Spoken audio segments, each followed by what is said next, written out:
சென்னை நகரத்தில் ஒரு பிரபலமான நகைக்கடை கொள்ளை சம்பவம் நடந்தது.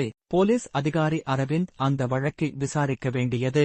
கொள்ளையர்கள் திறமையாக தங்கள் அடையாளங்களை மறைத்திருந்தனர். எந்த சான்றும் கிடைக்கவில்லை. அரவிந்த் நகைக்கடையின் கண்காணிப்பு கேமரா காட்சிகளை ஆய்வு செய்தான். காட்சி மிகவும் மங்கலாக இருந்தது.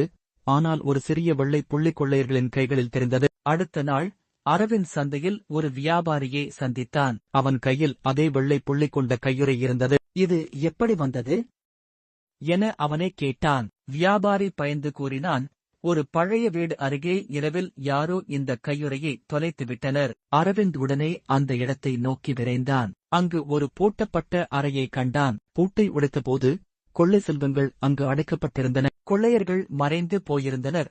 ஆனால் மற்ற சான்றுகள் கிடைத்தன. 3 நாட்களின் கடின உழைப்பில் அரவிந்த் கொள்ளையர்களை பிடித்து நீதிக்கு கொண்டு வந்தான். சந்தேஷம்: குற்றவாளிகள் சான்றுகளை எப்போது ஓரளவுக்கு விட்டுவிடுவார்கள். புத்திசாலித்தனத்தால் அது கண்டறிய முடியும்.